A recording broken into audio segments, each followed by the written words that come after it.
ஒரு அடர்ந்த வனப்பகுதியில் ஆசிரமம் அமைத்து தன்னிடம் வருகின்ற மாணவர்களுக்கு நல்ல முறையில் கல்வியை ஒரு குரு ஒருவர் கற்றுக் கொடுத்தார். தன்னிடம் பயிலும் மாணவர்களில் ஒருவன் மட்டும் எப்போதும் எதையோ சிந்தித்து கொண்டிருப்பதை கவனித்த குரு அவனை தன்னருகே அழைத்து, மகனே, உனக்கு என்ன பிரச்சனை?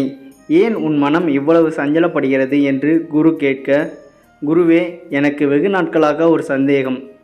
பெற்றோர்கள் செய்கின்ற பாவங்கள் எப்படி பிள்ளைகளை வந்து சேரும் என்று எனக்கு புரியும்படி கூற முடியுமா என்று கேட்க, சிறிது நேரம் அமைதி காத்து இருந்த குரு, மகனே, நான் உனக்கு ஒரு கதை சொல்கிறேன், அதை கவனமாக கேள். கதையை கேட்டு முடித்தவுடன் பெற்றோர்கள் செய்கின்ற பாவங்கள் எப்படி பிள்ளைகளை வந்து சேரும் என்பதை புரிந்து கொள்வாய் என்று கதையை சொல்ல ஆரம்பித்தார். அது ஒரு வளர்ந்து வரும் ஒரு சிறிய நகரம். அந்த நகரத்தில் செல்வந்தன் ஒருவன் வாழ்ந்து வந்தான். சிறு வயதிலேயே தாய் தந்தையை இழந்தவன். தன்னுடைய கடின உழைப்பாலும் அளவிற்கு மீறிய கஞ்சத்தனத்தாலும் இன்று அந்த நகரத்தில் மிகப்பெரிய பணக்காரனாக இருக்கிறான். இவனிடம் இருக்கின்ற செல்வத்தை பார்த்து இவனுக்கு பெண் கொடுக்க அந்த நகரத்தில் இருந்த மற்ற செல்வந்தர்கள் அனைவருக்கும் போட்டி போட்டார்கள். அந்த பெண்களில் தன்னுடைய குணத்திற்கும் தன்னுடைய கஞ்சத்தனத்திற்கும் எந்த பெண் சரியாக இருப்பாள் என்று பலமுறை ஆலோசித்து அவர்களில் ஒரு பெண்ணை திருமணம் செய்து கொண்டான். தான் திருமணம் செய்து கொண்ட பெண் தன்னை விட கஞ்சத்தனமாகவும் செல்வத்தை சேர்ப்பதில் ஆர்வமாகவும் இருப்பதை பார்த்த செல்வந்தன் எல்லையில்லா மகிழ்ச்சி அடைந்தான். இதற்கு முன் ஊருக்காக எப்போதாவது சின்ன சின்ன உதவிகள் செய்தவன் திருமணத்திற்கு பிறகு தன் மனைவியின் பேச்சை கேட்டு தேடி வந்தவர்களை விரட்டியடித்தான். இப்படியே நாட்கள் சென்று கொண்டிருந்தனர். ஒரு நாள் இரவு அவன் வீட்டு வாசலில் ஒரு வயதான பெரியவர் உதவிக்காக வந்திருப்பதை அறிந்து அவரிடம் சென்று என்ன விஷயம் என்று விசாரித்தான். மகனே, நான் ஒரு மிகப்பெரிய செல்வந்தன். என்னுடைய 4 மகன்களும் நல்லபடியாக படிக்க வைத்து ஊரே மெச்சும் அளவிற்கு அவர்களுக்கு திருமணம் செய்து வைத்து எல்லோருக்கும் பாதுகாப்பான வாழ்க்கையை அமைத்து தந்துவிட்டேன். கடைசி காலத்தில் ஒரே இடத்தில் நேரத்தை கழிக்க விரும்பாமல் ஆன்மீக பயணமாக இப்போது காசிக்கு சென்று கொண்டிருக்கிறேன். இந்த இரவு நேரத்தில் இதற்கு மேல் என்னால் பயணம் செய்ய முடியாது. அதனால் இந்த இரவு மட்டும் உன் வீட்டில் தங்குவதற்கு அனுமதி கிடைக்குமா என்று பெரியவர் கேட்க, அந்த செல்வந்தனின் மனதிற்குள் என்ன தோன்றியதோ உடனே சரி என்று கூறி அவரை வீட்டிற்குள் அழைத்து சென்றான். தன் மனைவியிடம் அந்த பெரியவர் கூறியவற்றையெல்லாம் கூற அவளும் எதுவும் பேசாமல் அந்த பெரியவருக்கு உணவு பரிமாறினாள். உணவை உண்டுவிட்டு உறங்குவதற்கு தயாராக இருந்த பெரியவரை பார்த்து செல்வந்தன், ஐயா பெரியவரே, எனக்கு ஒரு சந்தேகம் என்று பேச்சை ஆரம்பித்தான். கேள் மகனே, உனக்கு என்ன சந்தேகம்? எதுவாக இருந்தாலும் தயங்காமல் கேள் என்று பெரியவர் கூற, ஐயா, நீங்களும் மிகப்பெரிய செல்வந்தர். பஞ்சமித்தையில் உறக்கம், நேரத்திற்கு அறுசுவை உணவு என்று வாழ்ந்திருப்பீர்கள். ஆனால் இப்போது கையில் எந்த செல்வமும் இல்லாமல் உறங்குவதற்கு பாதுகாப்பான இடம் கூட கிடைக்காமல் சரியான நேரத்தில் உண்ண உணவு இல்லாமல் எப்படி உங்களால் இருக்க முடிகிறது என்று செல்வந்தன் கேட்க, பெரியவரோ இதை கேட்டு கலகலவென சிரித்தார். மகனே, நான் நினைத்தால் காசிக்கு சென்று மறுபடியும் என் ஊருக்கு திரும்பும் வரை அறுசுவை உணவுடன் ஆடம்பரமாக பயணம் செய்ய முடியும். ஆனால் அவற்றின் மீதெல்லாம் எனக்கு விருப்பமில்லை. அதனால்தான் ஒரு பிச்சைக்காரனைப் போல பயணம் செய்து கொண்டிருக்கிறேன். இன்னும் நீ என்னை நம்பவில்லை என்றால் இதோ பார் என்னிடம் இருக்கின்ற செல்வத்தை என்று கூறியவாறு தன்னிடம் இருந்த கைத்தடியை திறந்து அதிலிருந்து 500 பொற்காசுகளை கீழே கூட்டினார். அதை பார்த்த செல்வந்தன் திகைத்து போய் நின்றார். அங்கு நடந்தவற்றையெல்லாம் பார்த்து கொண்டிருந்த செல்வந்தனின் மனைவி, ஐயா பெரியவரே, வெகு நேரம் ஆகிவிட்டது. இந்த பொற்காசுகளை பத்திரமாக எடுத்து வைத்துக்கொண்டு நிம்மதியாக உறங்குங்கள் என்று கூறிவிட்டு தன் கணவனை அறைக்குள் அழைத்து சென்று மெதுவாக பேச ஆரம்பித்தாள். இந்த பெரியவருக்கு இவ்வளவு செல்வம் தேவையில்லை. உண்ண உணவும் உறங்க இடமும் நம்மை போன்றவர்கள் தந்துவிடுவார்கள். பிறகு எதற்கு அவருக்கு செல்வம் என்று மனைவி கூறுவதை கேட்டு தன் மனைவியின் எண்ணம் என்ன என்பதை செல்வந்தன் புரிந்து கொண்டான். அந்த பெரியவர் உறங்கியதை உறுதி செய்து கொண்ட செல்வந்தன் அந்த கைத்தடியில் இருந்த பொற்காசுகளை எடுத்துக்கொண்டு தன்னிடம் இருந்த இரும்பு காசுகளை அந்த கைத்தடிக்குள் நிரப்பி வைத்துவிட்டு அமைதியாக தன் அறைக்கு சென்று விட்டான். காலை விடிந்ததும் பெரியவருக்கு எந்த சந்தேகமும் வராதபடி செல்வந்தனும் அவனின் மனைவியும் அந்த பெரியவரிடம் அக்கறையாக இருப்பதை போல நடித்து கொண்டிருந்தனர். மகனே, என் பயணத்திற்கு நேரமாகிவிட்டது. நீங்கள் காட்டிய அன்பிற்கு நான் என்ன கைமாறு செய்யப் போகிறேன் என்று எனக்கு தெரியவில்லை. உங்களுக்கு ஏதேனும் கோரிக்கைகள் இருந்தால் சொல்லுங்கள் என்று பெரியவர் கேட்க, செல்வந்தன் எதுவும் பேசாமல் வெகு நேரம் அமைதியாகவே இருந்தான். வெகு நேரம் கழித்து, ஐயா பெரியவரே, எங்களுக்கு திருமணம் முடிந்து 3 வருடங்கள் முடிந்துவிட்டது. ஆனால் அம்மா அப்பா என்று ஆசையோடு அழைப்பதற்கு ஒரு குழந்தை செல்வம் எங்களுக்கு கிடைக்கவில்லை. எங்களுக்கு குழந்தை வரம் கிடைக்க அந்த இறைவனிடம் வேண்டுகொள்ளுங்கள் என்று கண்ணீருடன் கூற, நிச்சய மகனே, உனக்காக அந்த இறைவனிடம் நான் வேண்டிக் கொள்கிறேன் என்று கூறிவிட்டு பெரியவர் அங்கிருந்து புறப்பட்டு சென்றார். வெகு நாட்கள் பயணம் செய்து பெரியவர் காசியை வந்தடைந்தார். அங்கு தன்னை போன்று ஆன்மீக யாத்திரை வந்தவரிடம் அனைவரிடமும் சந்தோஷமாக பேசிக்கொண்டும் அங்கிருந்த திருத்தலங்களை பார்வையிட்டு அதன் வரலாறுகளை கேட்டு தெரிந்து கொண்டு சந்தோஷமாக நாட்களை கழித்து கொண்டிருந்தார். தன்னிடம் இருக்கும் பொற்காசுகளை ஏதேனும் ஒரு நல்ல காரியத்திற்கு பயன்படுத்திவிட்டு மீண்டும் ஊருக்கு புறப்பட வேண்டும் என்று முடிவெடுத்த பெரியவர் அங்கிருந்து ஒரு ஆசிரமத்தை பராமரிக்கும் நிர்வாகி ஒருவரை அழைத்து, மகனே, நான் காசிக்கு வந்து மனதார இறைவனை தரிசித்து விட்டேன். என்னிடம் குழந்தை வரம் வேண்டும் என்று வேண்டுதல் கேட்ட ஒரு தம்பதியினரின் வேண்டுதலை அந்த இறைவன் காதில் போட்டுவிட்டேன். இப்போது என் மனதில் எந்த சஞ்சலமும் இல்லை. நாளை மீண்டும் ஊருக்கு புறப்படுகிறேன். அதற்கு முன் நீ எனக்கு ஒரு உதவி செய்ய முடியுமா என்று பெரியவர் கேட்டார். பெரியவரே, உங்களுக்கு என்ன உதவி வேண்டுமானாலும் தயங்காமல் கேளுங்கள், நிச்சயம் நான் உங்களுக்கு உதவி செய்கிறேன் என்று அந்த நிர்வாகி கூற, மகனே, உன் கட்டுப்பாட்டில் இருக்கின்ற ஆசிரமத்தில் உள்ள குழந்தைகளுக்கும் பெரியவர்களுக்கும் நாளை 3 வேளை அறுசுவை உணவளித்து புத்தாடை தர வேண்டும் என்று ஆசைப்படுகிறேன். அதற்கு எவ்வளவு செலவாகும் என்று பெரியவர் கேட்க, சிறிது நேரம் கணக்கு போட்ட நிர்வாகி, ஐயா, நீங்கள் சொல்வதைப் போல செய்ய வேண்டுமென்றால் குறைந்தபட்சம் 400 பொற்காசுகள் தேவைப்படும் என்று நிர்வாகி கூறினார். அதை கேட்ட பெரியவர், சரி மகனே, நான் கூறியபடியே எல்லாவற்றையும் செய்துவிட்டு இரவு என்னை வந்து பார், உனக்காக பொற்காசுகளை தருகிறேன் என்று கூறிவிட்டு தன்னுடைய அறைக்குள் சென்று விட்டார். நிர்வாகியும் அவரிடம் எதையும் கேட்காமல் இவற்றையெல்லாம் செய்வதற்கான பொருட்களை அந்த ஊரில் இருந்த பணக்காரர் ஒருவரிடம் கடனாக பெற்று அந்த பெரியவர் கூறியபடி எல்லாவற்றையும் நல்லபடியாக செய்து முடித்தார். பிறகு அந்த பெரியவரை சந்தித்து பொற்காசுகளை பெற்றுக்கொண்டு அந்த பணக்காரரிடம் வாங்கிய கடனை கொடுக்க வேண்டும் என்று நினைத்து கொண்டே பெரியவர் தங்கியிருந்த அறைக்கு சென்று கதவை தட்டினார். கதவை திறந்த பெரியவர் தன் முன்னால் நின்ற நிர்வாகி நிற்பதை பார்த்து சிரித்த முகத்துடன், மகனே, நான் சொல்லியபடியே எல்லாவற்றையும் திருப்திகரமாக செய்துவிட்டாய். இதோ உனக்காக பொற்காசுகளை தருகிறேன், கொஞ்சம் பொறு என்று கதவை மூடிவிட்டு கைத்தடிக்குள் இருந்த பொற்காசுகளை கீழே கொட்டினார். ஆனால் பொற்காசுகளுக்கு பதிலாக இரும்பு நாணயங்கள் கீழே விழுந்திருப்பதை பார்த்த பெரியவர் அதிர்ச்சி அடைந்தார். ஐயோ, இது என்ன கொடுமை!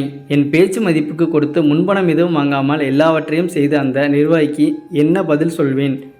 என்னை முழுமையாக நம்பிய அந்த நல்ல மனிதனின் முகத்தில் எப்படி நான் முழிப்பேன் என்ற அவசரத்தில் எதையும் யோசிக்காமல் அதே அறையில் பெரியவர் தூக்கு போட்டு தற்கொலை செய்து கொண்டார். வெகு நேரமாகியும் கதவு திறக்காததால் சந்தேகமடைந்த நிர்வாகி கதவை உடைத்து பார்க்க அங்கே பெரியவர் தூக்கிட்டு இறந்து கிடந்தார். தரையில் இரும்பு நாணயங்கள் சிதறி கிடப்பதை பார்த்த நிர்வாகி ஏதோ தவறு நடந்திருக்கிறது என்பதை மட்டும் தெளிவாக புரிந்தது.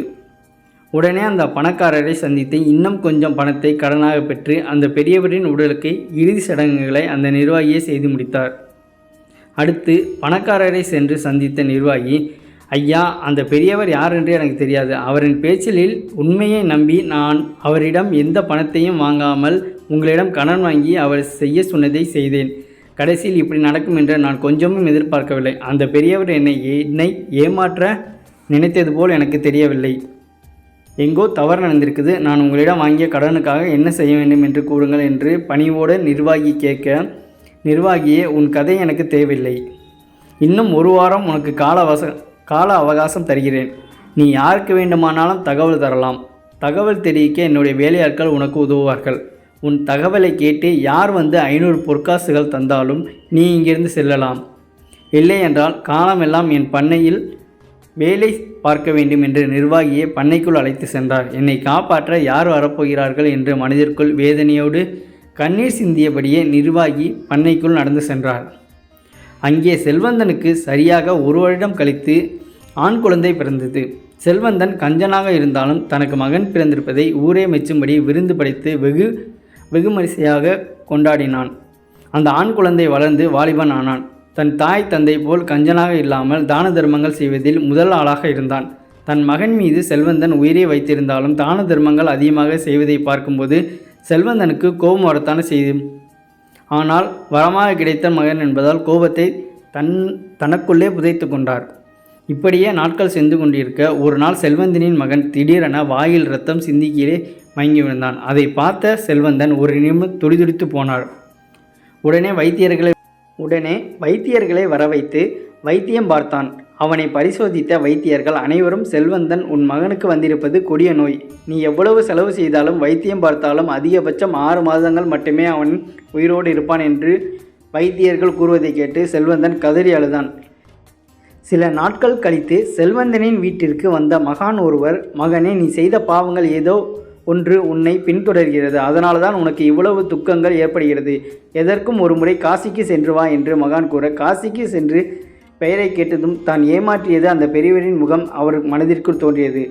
ஒருவேளை நான் அந்த பெரியவருக்கு செய்த நம்பிக்கை துரோகம்தான் இப்போது என்னை பின்தொடர்கிறது என்று நினைத்தவன், அதுதான் உண்மை என்றால் அவரிடம் நான் ஏமாற்றிய 500 பொற்காசுகளை அவரை கண்டுபிடித்து தந்துவிட வேண்டும் என்று மனதிற்குள் நினைத்து கொண்டு 500 பொற்காசுகளை ஒரு துணிப்பையில் முனிந்து எடுத்துக்கொண்டு தன் மனைவி மகனை அழைத்து கொண்டு காசிக்கு புறப்பட்டான். காசிக்கு சென்ற செல்வந்தனும் அவனின் மனைவியும் அந்த பெரியவர் அங்கே அடையாளங்களை கூறி எல்லாவற்றிலும் விசாரித்து பார்த்தான். ஆனால் ஒருவருக்கும் அவரை பற்றி தெரியவில்லை. 20 வருடங்கள் கழித்து அவரை தேடி அலைவதில் எந்த நன்மையும் இல்லை என்று தோன்றுகிறது. இருந்தாலும் பரவாயில்லை, இப்போது இருட்டாகிவிட்டது. நம் மகன் தனியாக அறையில் இருப்பான். நாளை மீண்டும் வந்து தேடுவோம் என்று செல்வந்தனின் மனைவி கூற, செல்வந்தனும் சரி என்று அறைக்கு புறப்பட்டான். வெகு நேரம் ஆகியும் தன் தாய் தந்தை காணாத வாலிபன் அவர்களை தேடி புறப்பட்டான். கொஞ்சம் தூரம் நடந்தவன் ஒரு முட்புதர் அருகே யாரோ அழுகின்ற சத்தத்தை கேட்டு அருகில் சென்று பார்த்தான்.